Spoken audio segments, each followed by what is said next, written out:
મને બહુ ગમે છે. અને અમે આવા નાના નાના ભૂદેવો દાદા ઊભા થાવ તો દાદા રૂડો કેવા લાગે છે શાસ્ત્રી દાદા, આમ પાછું આમ ફરો, ઓલી કર ફરો, એ તાળીઓથી વધાવો. આ હાવ નવા નકોર ભૂદેવ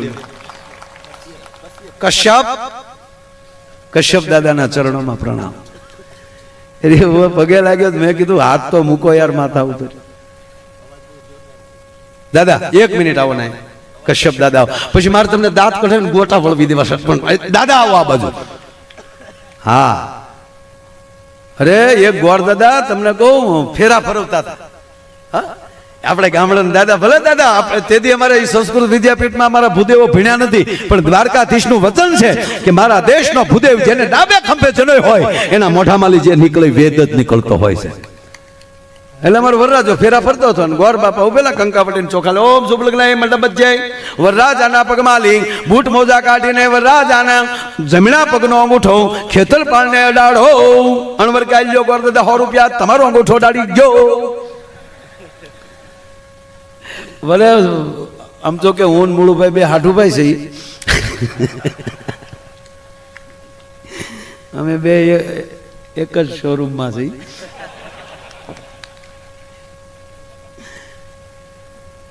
દાદા મને પછી કહેશો, મને ખબર નથી એટલે કહું આ ખેતરપાળને અંગૂઠો હું કામ અડાડીએ હજી મને ખબર નથી. જેને પૂછ્યું કે હું કામ અડાડતા કે બાપા અડાડ્યા અમે અડાડીએ. લે આ બેનો ઉકરડી ઉઠાડવા જાય, ઉકરડી છે કોની છોડી? કાંઈક તો છે મને ખબર છે, હું કહું નહીં. અમુક વસ્તુ એટલે સારી વસ્તુ છે, બહુ સરસ વસ્તુ છે. એ કોક દી મને એકલા મળી જાઉં ખરેખર કે બહુ સરસ. પણ અહીંયા ગોર દાદા ઉભેલા હાથમાં કંકાવટીને ચોખા લઈને ઓમ શુભ લગ્ન મંડપ જ જાય. તમારા લગ્નમાં મારો ડાયરો રાખજો. એ તો મેં હમણાં ગોર દાદા હતા ને, મેં કીધું દાદા લગ્ન કરવાના હતા કે નહીં હમણાં લગ્ન નહીં કરવા. મેં કીધું મૂછનો દોરો ફૂટે પછી પૂછાય.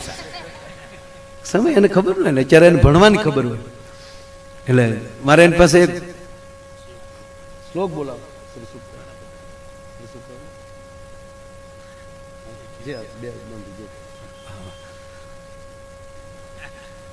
એટલે લગ્ન કરો તો ડાયરો મારો રાખજો.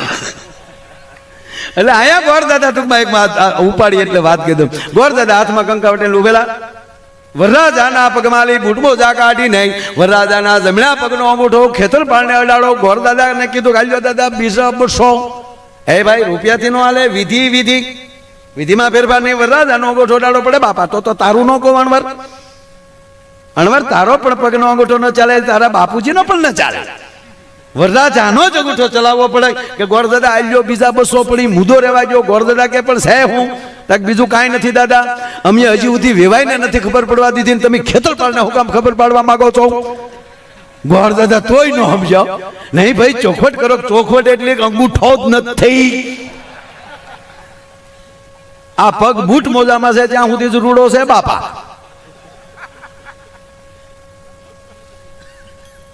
એની ઉપર બહુ મોટી કથા છે. અંગૂઠો હુકામ આપણે કાઢવો પડે, બહુ મોટી વાત છે. એમાં અત્યારે નથી જવું કારણ કે 5 કલાક થાય. એના માટે આપણે એક દી કથા રાખવી પડે. ખેતરપાળને અંગૂઠો છુકામ અડાડીએ છીએ એની ભવ્ય કથાનું આયોજન વક્તા માયાભાઈ આહિર. આવું કઈ છે નહીં હો, આ તો કહું તમને ખાલી. પણ આ દેશનું ઘરેણું, આ દેશની ગરિમા, આ દેશનો શણગાર, આ દેશનો વેદ, આ દેશના ઉપનિષદ, આ દેશના શાસ્ત્રો, આ દેશની કથાઓ, આ દેશની વાર્તાઓ, આ દેશના દ્રષ્ટાંતો અને કહેવા ગયો આ દેશના દાંપત્ય જીવનો, એ આ દેશનો શણગાર છે સાહેબ. આ દેશનો શણગાર શું? આ દેશના દાંપત્ય જીવન. અને એવા ભૂદેવ અહીંયા બેઠા છે બાળેટા, એને વિનંતી કરું કે એક એવો શ્લોક આ તમે યજ્ઞમાં તો મોજ કરાવો છો, પણ એકવાર આ દાદા બોલે ત્યાં સુધી બધાએ ટટ્ટાર બેસી આંખો બંધ કરી દ્વારકાધીશની મૂર્તિને નજર સામે કેન્દ્રિત કરવાની છે. 1 મિનિટ આવું કરવાનું છે સાહેબ. બધાને મારા કરબદ્ધ પ્રાર્થના, એક સાથે એટલી વ્યક્તિ ધ્યાનમાં બેસી જાય, દ્વારકાધીશને સીતમાં લઈ લે સાહેબ, કેવડી મોટી વસ્તુ બને કલ્પના તો કરો. કેટલા બેઠા એ અમારા માટે મહત્વ નથી, કોણ બેઠું એ અમારા માટે મહત્વ હોય છે. એટલે હવે રામસિંહભાઈ આ બધો ખરો ડાયરો બેઠો છે, અને એમાં 5 ગોરિયા ભાઈઓ બેઠા હોય એટલે આપણને વધારે આનંદ આવે. હા, એટલે આ બધા વ્યાવો બેહી શકો એમ છો હવે. હા, ઓલું હું અત્યારે 1 વાગ્યા પછી તો ઊભું તો બંધ થઈ જાય, એટલે બેસી શકશો, ઊભા રહ્યો તો વાંધો નહીં. પણ અહીંયા જગ્યા થઈ ગઈ છે ઘણી. गुल रहे गुलशन रहे, गुल के पत्ते चले गए,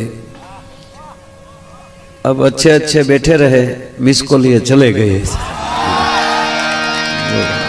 આવું કહેવાય યાર? મારો દીકરો ભાઈ જો શું થયું? હા, બેઠો બેઠો. હા, બાપ દીકરો બે આવ્યા હાથ.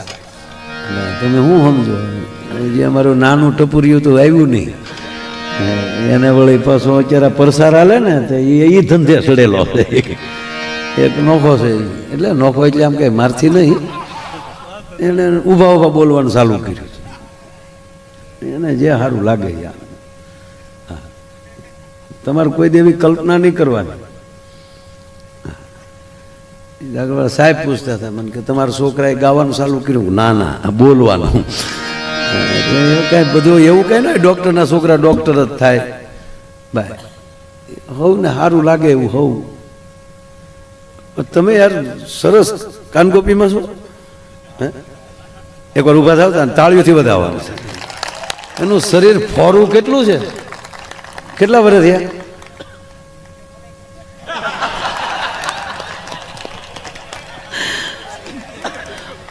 એને બીજી વાર તાળીથી વધાવો.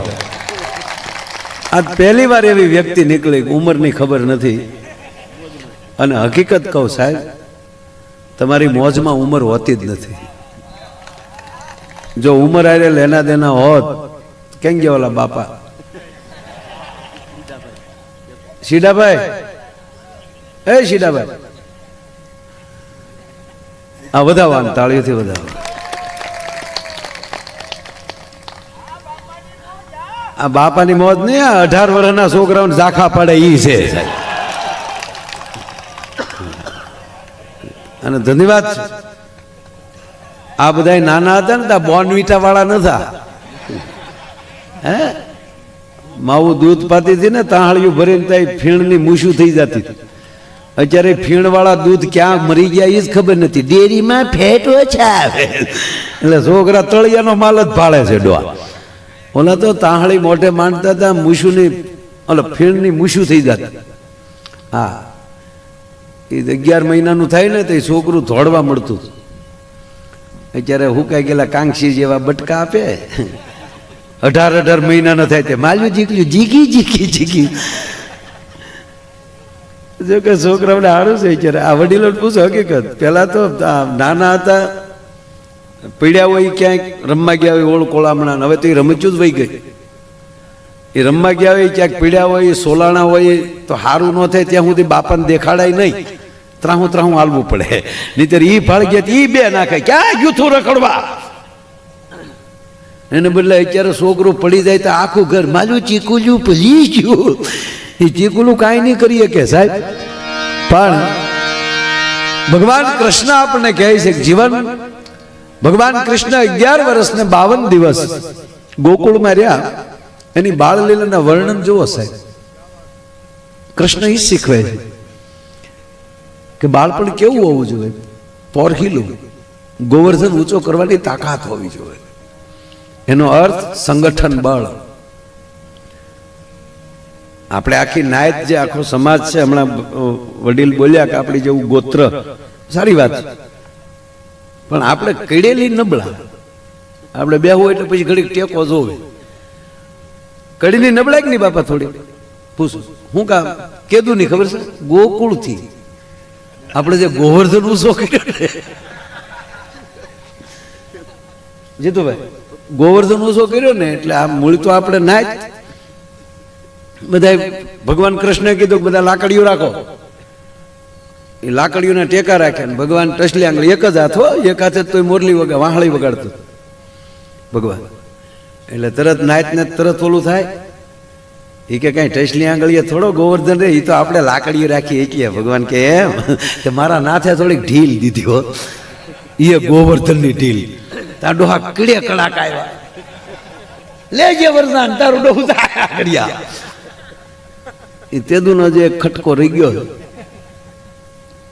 મૂળ વાત એટલી કહું સાહેબ, જીવતા હોય ત્યારે હવને જાણી લેજો, વેળું ન પડી જાય. ભગવાન કૃષ્ણને ગોકુળમાં હતા ત્યારે બધાએ ભગવાન નથી સ્વીકાર્યા. કોકને વેમ પડ્યો કે આવો થોડો ભગવાન, અરે બ્રહ્માને વેમ પડ્યો, ખુદ બ્રહ્માને, કે જે વિષ્ણુ કૃષ્ણ બનીને ગયા છે અને આવી લીલા, ગેડી દડે રમે, માખણ ચોરે, ગોપીઓના વસ્ત્ર શિર ચોરે, એના માટલા ફોડે, ગાયો ચારે, આવો બ્રહ્મ ગોવાળોનું યઠું ખાય, એના ભાતા ખાય.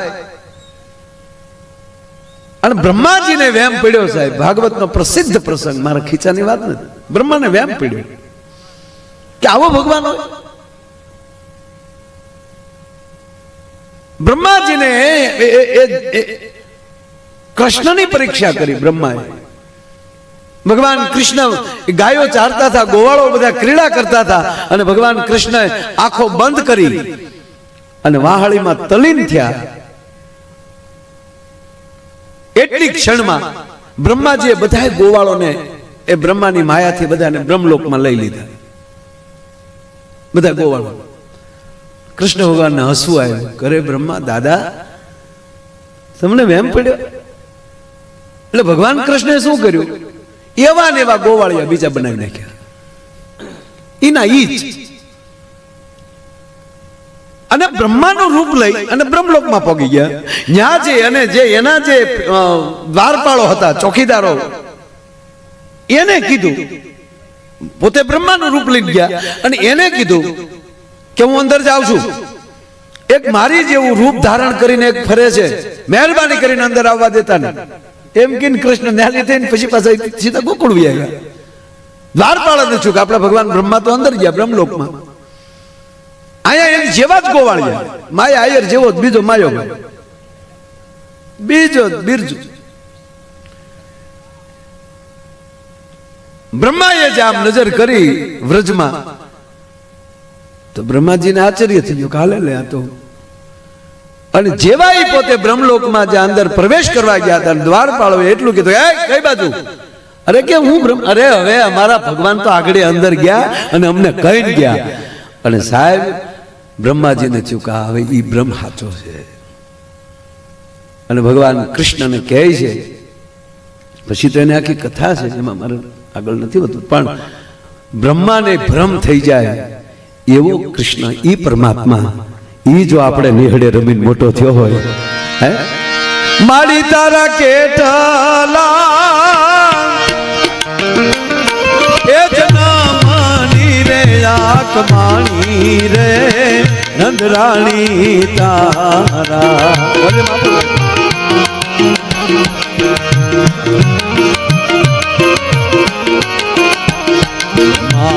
માંગણા રે રે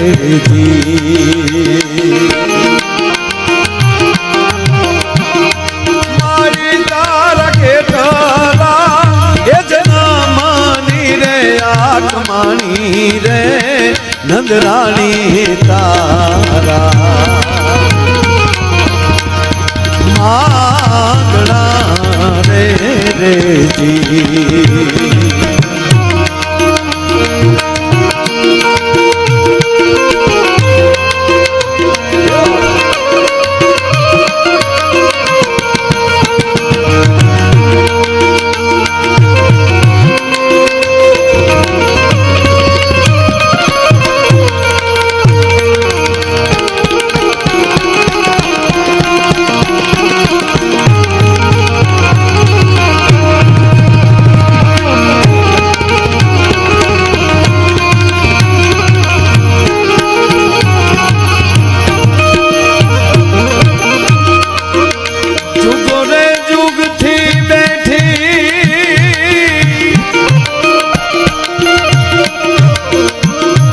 ચોપડાને બાંધી